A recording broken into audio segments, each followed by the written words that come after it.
Welcome everybody to this episode of the Cannabis Review. I'm delighted to be joined in this episode by George Vlamis, who's the co-founder of Qube, Northern Lights, New York, 420 Media, and Farmer's Choice. How are you keeping today, George? Doing well, doing well. How are you? I am very well. Thank you very much for taking time to do this. I know things are all busy with you over in New York. Yeah, it's very busy over here. We have a new lawsuit that just hit, so all of the licenses are, currently on freeze. We're hoping that clears up soon, but, still moving forward here. That's it. We're talking to John Perot, one of the legal experts from New York on that topic exactly today as well. So hopefully we get some insights from a legal perspective. Yeah, that'll be nice. That will be nice to see what's going on here. Yeah. Tell me this. Can you maybe give everybody a quick overview of how you ended up in the cannabis industry and why and what companies you decided to create in that space? I've been in the cannabis industry on the other side for many years. And then when Massachusetts legalized, I moved there and we started a cultivation situation to learn the legal landscape. And then we waited for New York to open. And then when New York opened, we really hit the ground running. We secured several prime real estate locations early on before any of the rules were even released, and positioned ourselves to really enter this space across the state. So we are positioned now in multiple locations from the state's capital, Albany, New York, all the way down to Manhattan. We have a big presence in the mid-Hudson Valley. So we have Qube, where I'm partners with Quine Liddell in Manhattan. Then we have Northern Lights NY, where I am partners with Joe Kelly in Albany.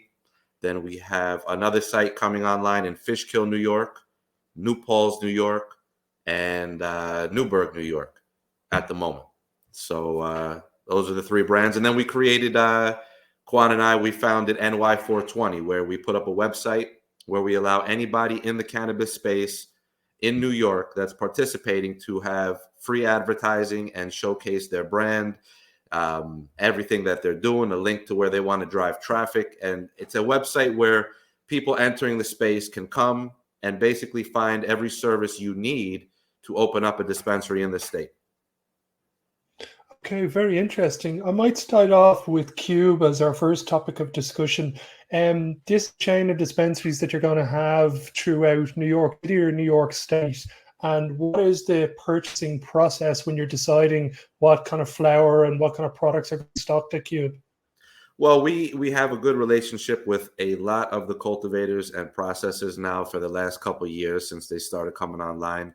And we inspect everybody's product. We sit down with them and we see, what they have available at the moment and what they have coming online. And for all the sites that I work with, all the partners that I have, we really want to let the public know that we want to push fresh product. So if you're coming and you're buying flower from one of our sites, it's going to be fresh flower. It's not going to be a year old.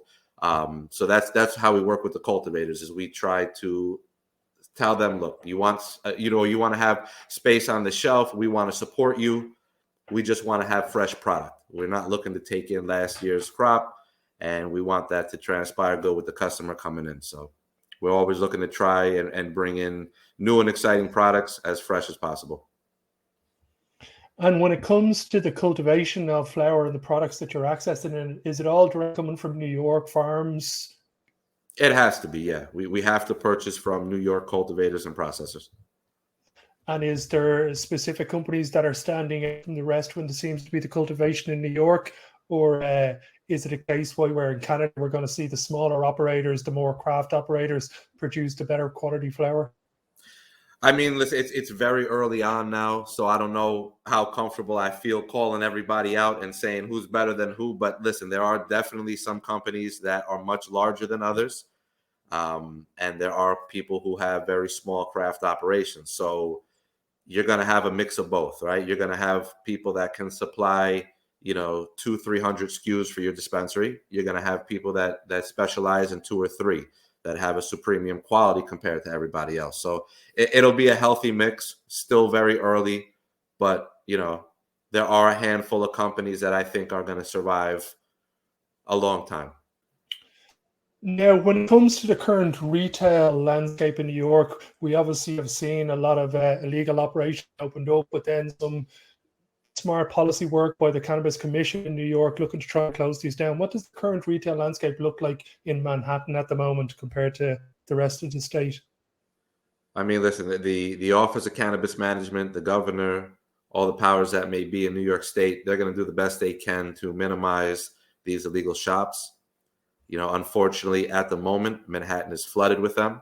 Wherever you go, you know, if you pick a spot, you pick a street, you know, within a couple of feet, couple of minutes, you know, you can find plenty of places to purchase all kinds of cannabis products 24/7 here, you know, that are not licensed operators. So it is what it is. Right now, we with the licenses have to trust that the customer is going to want to shop to purchase a product that New York State has tested and has confirmed there are no other narcotics in the mix, and it is a safe product to consume. So that is what we have to really tell the public who's shopping: buy from a licensed operator. We have tested product. It's safe to consume. The illegal shops, they're doing what they got to do to survive. I can't speak on what they're doing. I don't own one of them. You know, I wish them the best of luck in making the transition. I wish New York State the best of luck in, you know, minimizing their exposure and collecting tax revenue. So interesting landscape in Manhattan. Yeah, for sure. As I said, I was there last year, and it was pretty comical to see the explosion, the proliferation of these. Sure, is it a case of it's currently just whack-a-mole? The police are closing down, and they're just finding a new retail outlet, and they're going to make the money as quickly as they can until they get closed down again. I mean, listen, to shut what's going down in Manhattan, you need nothing short of the National Guard. You know, you got to close the streets. You need a couple of military units, and you have to attack Manhattan for a good 2-3 days and shut down thousands of stores. Shutting down 2 or 3 here or there. By the time you're done doing the paperwork, 5 more have opened. So, you know, you got to call in the special forces and really show your power here. You know, shut them down in a week. You can't be fucking around for, you know what I mean? You got to come in and do what you got to do. So. You guys are one of the card applications when it comes to the licensing in New York. What does the current landscape look like for the recipients that are already opened up? Has it been a big success for them? And are you looking forward to seeing what it's going to bring for you guys the next 12 to 24 months? Yeah, listen, from what I understand, the licensed operators that have been open, making sales, they're doing very well. They're excited. The customers are loving the stores, loving the products. It's a very fun business. So, you know, we're moving as fast as we can to become one of them and start sales. And we think that, you know, for the next 3 to 5 years, New York is going to become what everybody thinks it is, one of the largest markets in the world. And we're very excited to see the sales and to interact with all the people and the brands. It's a very fun space. So very excited for what's coming. And I can only imagine one of the places that always stuck out to me that when it comes to the consumption lounges or even bars that are now licensed towards cannabis consumption. I spoke to Alexandre Rissig, who owns the first cannabis hotel, the Lexi in Las Vegas. And the one thing in the back of my mind was always, if you combine the culture and the music with a consumption lounge in New York, surely that's going to be the next big wave of cannabis businesses who can marry those two sectors together. It's going to be great. I mean, from what I understand now, our card license allows for limited on-site consumption. So a lot of the sites that I have, we are preparing them to have an independent space where you can come and consume. And then we're waiting on further regulation from the Office of Cannabis Management to really explain what that entails and what limits we have to follow here. But, you know, New York is going to be a very exciting market. I mean, to go into Manhattan, purchase a product, and then go into somebody's creative space where it was designed to entertain you while you're consuming cannabis, that's going to be something that's going to be developing over the next 5-10 years. And I think it's going to be amazing to watch happen.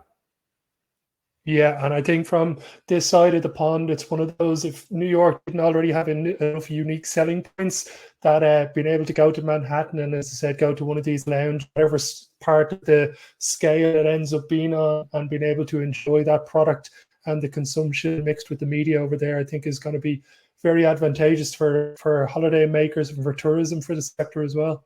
100%. It's going to be a huge market. People are going to come from all over the world to participate. Do you see now, because it's legal, is Tom, Dick, and Harry who's got sort of a name trying to get their foot in the door of this sector now, or is it still got a high enough barrier to entry? I mean, the barrier to entry really is the money. That's what it comes down to. I mean, if you're an entrepreneur, you should be able to navigate any business you want to enter.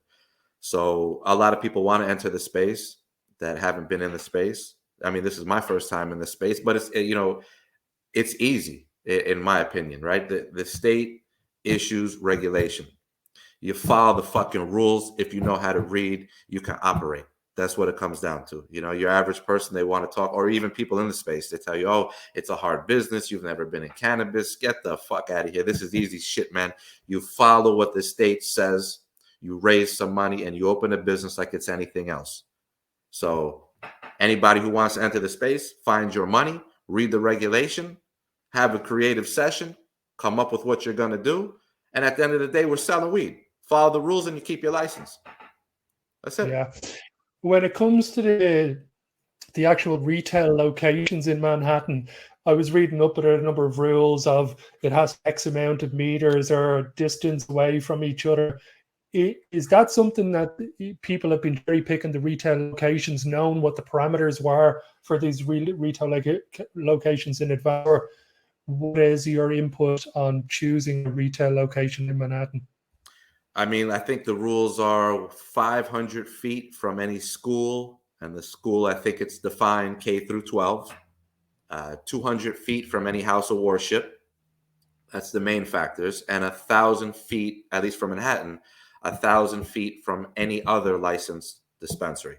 So you follow those parameters. The state put out a new search tool to give you a heads up if the location is compliant, and then you can proceed forward to go to their survey tool and actually submit the site if you have a license. But in terms of the race for real estate in Manhattan, it's expensive. I mean, once again, it comes down to money. I mean, you knock on somebody's door before you buy a hot dog to stand across the street and look and envision where you could be. You may need, $200,000 to $1 million just for a security deposit. You're going to need a high net worth individual to sign for the real estate. And that is really the issue. Finding the locations, they're available, they're there. The office issued a lot of licenses for Manhattan. And Manhattan has a huge market. So once again, it comes down to finding the right partners for your business, or just being an individual that is already self-sufficient when it comes to the real estate in Manhattan. You've got to be able to write a check. If you can't write a check, whether it's your money or someone else's money, then it's just a waste of time. That's it. Yeah. You got to secure it's money. It's all about the cash money. Yeah. Before I let you go, I know you're a busy man. What is the thing you're looking forward to seeing over the next 18 months in New York? I'm sorry, you said the next, how long? 12 to 18 months, 24 months.